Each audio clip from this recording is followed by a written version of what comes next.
21वीं सदी में एक नई काइंड की स्पेस रेस देखी जा रही है, जहां एडवांस टेक्नोलॉजी और साइंटिफिक ब्रेक थ्रूज के साथ नेशंस अपनी कैपेबिलिटीज को शोकेस कर रहे हैं। जहां कंपेटिटर्स सिर्फ चांद के लिए ही नहीं, बल्कि मार्स और बियॉन्ड के लिए भी अपनी एम्बिशंस को सेट कर रहे हैं।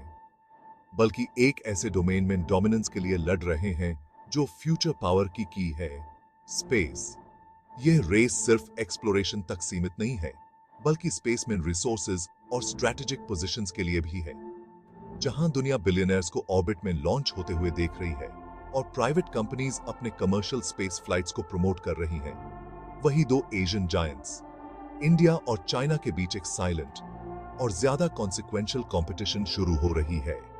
ये कंपटीशन सिर्फ स्पेस एक्सप्लोरेशन तक सीमित नहीं है, बल्कि स्पेस बेस्ड टेक्नोलॉजीज और मिलिट्री एप्लीकेशंस तक भी है। ये रेस कोई लाउड प्रोनाउंसमेंट्स या cold war era grand standing से मार्केट नहीं है, बल्कि एक सोफिस्टिकेटेड और कैलकुलेटेड अप्रोच से है। बल्कि स्ट्रेटेजिक साइलेंस, टेक्नोलॉजिकल लीप्स और एक क्लियर अंडरस्टैंडिंग से है कि फ्यूचर उनका है जो ऊपर वाले हाई ग्राउंड को कंट्रोल करते हैं। ये हाई ग्राउंड सिर्फ फिजिकल नहीं, बल्कि टेक्नोलॉजिकल और स्ट्रेटेजिक भी है। ये ऐसे स्पेस में इंडिया और चाइना के बीच हिडन राइवलरी को एक्सप्लोर करता है, उनके स्पेस मिशंस और उनके बिहाइंड के स्ट्रेटजीज को डिकोड करता है, उनके मोटिवेशंस, अचीवमेंट्स और उनके कंपटीशन के पोटेंशियल कॉन्सिक्वेंसेस को एग्जामिन करता है, जो सिर्फ एक दूसरे के लिए नहीं, बल्कि ह्यूमैनिटी के कॉस्मोस के साथ फ्यूचर के रिलेशनशिप के लिए भी। हम उनके स्पेस प्रोग्राम्स के थ्रू जर्नी करेंगे, उनके ऑब्जेक्टिव्स एनालाइज करेंगे और उनके मिशंस के पीछे के साइंटिफिक और स्ट्रेटेजिक गोल्स को समझेंगे, और इस new age of space exploration में कॉन्फ्लिक्ट और कोऑपरेशन दोनों के पोटेंशियल को एग्जामिन करेंगे। ये कोऑपरेशन सिर्फ साइंटिफिक नहीं, बल्कि जियोपॉलिटिकल और इकोनॉमिक भी हो सकता है। स्टेक्स कभी इतने हाई नहीं रहे। स्पेस एक्सप्लोरेशन अब सिर्फ एक एडवेंचर नहीं, बल्कि एक नेसेसिटी बन गया है। स्पेस अब सिर्फ एक साइंटिफिक फ्रंटियर नहीं रहा, ये अल्टीमेट स्ट्रेटेजिक हाई ग्राउंड है, जहां से नेशंस अपनी पावर और इन्फ्लुएंस को एक्सटेंड कर सकते हैं।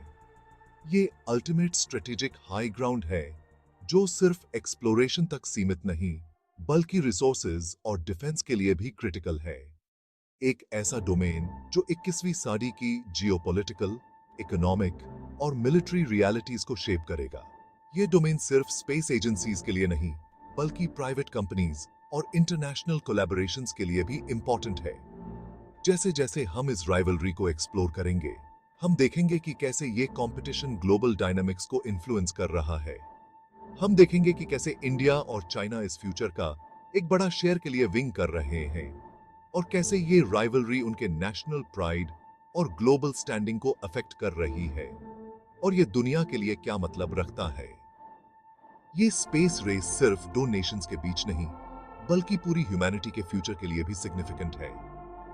ये स्पेस रेस सिर्फ दो नेशंस के बीच नहीं, बल्कि पूरी ह्यूमैनिटी के फ्यूचर के लिए भी सिग्निफिकेंट है। इंडिया और चाइना दोनों ही एंशिएंट सिविलाइजेशंस है जिनकी साइंटिफिक परस्यूट की रिच हिस्ट्री है, और अब ये दोनों एक नई काइंड की स्पेस रेस में लॉक्ड हैं।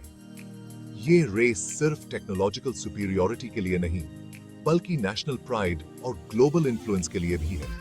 हालांकि उनकी जर्नीज अलग अलग ट्रैजेक्टरीज और फिलॉसफीज से मार्क्ड रही हैं, जो उनके यूनिक हिस्टोरिकल और कल्चरल बैकग्राउंड्स को रिफ्लेक्ट करती हैं। चाइना अपने सेंट्रलाइज्ड प्लानिंग और वास्ट रिसोर्सेज के साथ बहुत तेजी से और सिग्निफिकेंट स्ट्राइड्स बनाई है, खुद को एक मेजर स्पेस पावर के रूप में एस्टैब्लिश करते हुए। ये रैपिड प्रोग्रेस उनके लॉन्ग टर्म विजन और स्ट्रेटेजिक इन्वेस्टमेंट्स का नतीजा है। उसका space programme people's liberation army द्वारा बैक्ड इंप्रेसिव फीट्स का दावा करता है, जैसे मून के फार साइड पर एक रोवर लैंड करना, अपना खुद का स्पेस स्टेशन एस्टैब्लिश करना और एडवांस सैटेलाइट कॉन्स्टलेशंस डेवलप करना। ये सब माइलस्टोन्स चाइना के स्पेस एम्बिशंस को और भी आगे बढ़ाते हैं। दूसरी तरफ इंडिया ने एक ज्यादा फ्रूगल और इंडिपेंडेंट पाथ फॉलो किया है, जो उनके लिमिटेड रिसोर्सेज और सेल्फ रिलायंस के फिलॉसफी को रिफ्लेक्ट करता है। रिसोर्सेज की कमी के बावजूद, लेकिन इंडिजिनस इनोवेशन से फ्यूल्ड, इंडिया ने कॉस्ट इफेक्टिव सॉल्यूशंस डेवलप करने पर फोकस किया है। सैटेलाइट लॉन्चिंग और स्पेस बेस्ड नेविगेशन जैसी टेक्नोलॉजीज में मास्टर बनने के लिए। ये अप्रोच इंडिया को एक यूनिक एज देता है। इंडियन स्पेस रिसर्च ऑर्गेनाइजेशन, जो अपनी एफिशिएंसी और इंजेन्युइटी के लिए जानी जाती है, ने अपनी अचीवमेंट्स के लिए ग्लोबल रिकॉग्निशन हासिल की है, जैसे कि मार्स ऑर्बिटर मिशन, जिसे दूसरे स्पेस फेयरिंग नेशंस के सिमिलर मिशंस के कॉस्ट के मुकाबले बहुत कम कॉस्ट में अकॉम्प्लिश किया गया। ये मिशन इंडिया के स्पेस कैपेबिलिटीज को दुनिया के सामने प्रदर्शित करता है। जहां चाइना का स्पेस प्रोग्राम बड़ा और बेटर फंडेड है, वहीं इंडिया का प्रोग्राम अपने इनोवेशन और कॉस्ट इफेक्टिवनेस के लिए फेमस है। ये दोनों अप्रोचेस उनके रिस्पेक्टिव स्ट्रेंथ्स और चैलेंजेस को हाईलाइट करते हैं। अप्रोच में ये डिफरेंस सिर्फ उनकी इकोनॉमिक रियलिटीज को ही रिफ्लेक्ट नहीं करता, बल्कि उनके स्ट्रेटेजिक कल्चर्स और स्पेस में लॉन्ग टर्म ऑब्जेक्टिव्स को भी रिफ्लेक्ट करता है। दोनों देश अपने तरीके से स्पेस एक्सप्लोरेशन में आगे बढ़ रहे हैं और ये रेस फ्यूचर में और भी इंटरेस्टिंग बनने वाली है।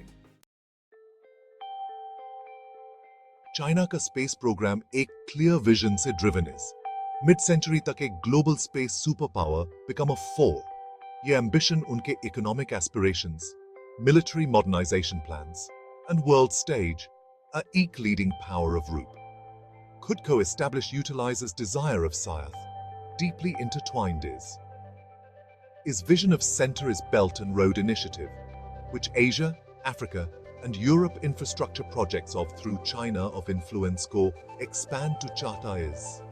Space BRI एक critical role play shows is. China को remote sensing, navigation, and communication crucial capabilities provide shows is. Beidou navigation system, which US-controlled GPS का China का answer is strategy का एक key component is, which उन nations को एक alternative navigation system offer shows is which US influence से worry है. Additionally, furthermore, China का space station Tiangong only national pride का symbol not is, but also scientific research, technological development, and potential military applications of for EEC platform also is.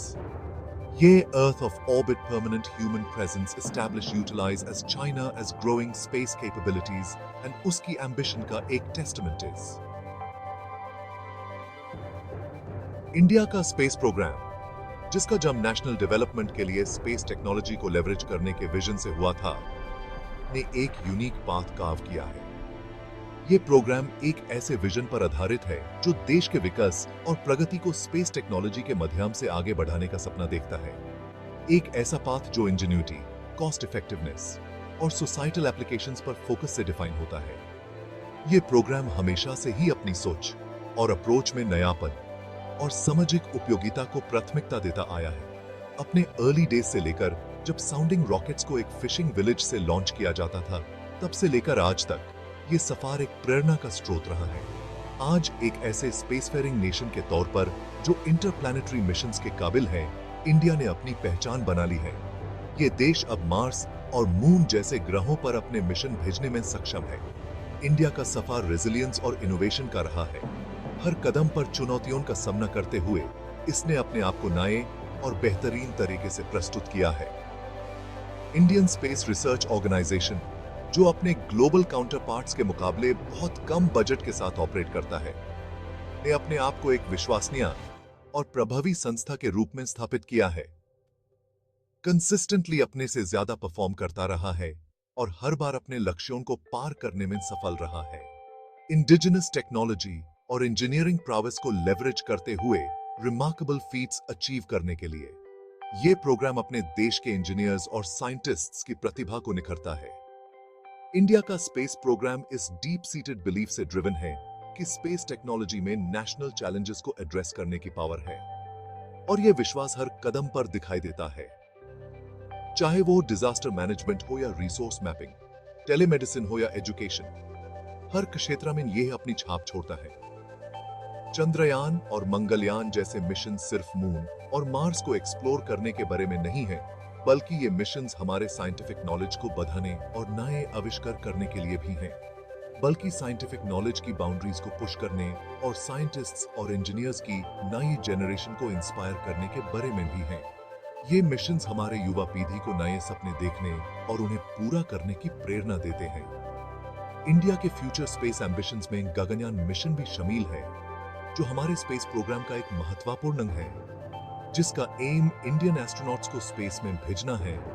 और ये mission हमारे देश के लिए एक महत्वपूर्ण माइलस्टोन होगा, जो ह्यूमन स्पेस फ्लाइट में उसकी ग्रोइंग कैपेबिलिटीज को डेमोन्स्ट्रेट करता है। ये मिशन हमारे देश की स्पेस टेक्नोलॉजी में एक नए युग की शुरुआत करेगा। इंडिया का स्पेस प्रोग्राम, जबकि पीसफुल एप्लीकेशंस पर फोकस्ड है, ये हमेशा से ही शांति और विकास के लिए काम करता आया है। स्पेस सिक्योरिटी की इंपॉर्टेंस को भी रिकॉग्नाइज करता है और इसने अपने स्पेस एसेट्स को सुरक्षित रखने के लिए कई कदम उठाए हैं और अपने स्पेस एसेट्स को सेफगार्ड करने के लिए कैपेबिलिटीज डेवलप कर रहा है। ये प्रोग्राम हमेशा से ही अपने देश के हित में काम करता आया है और आगे भी करता रहेगा।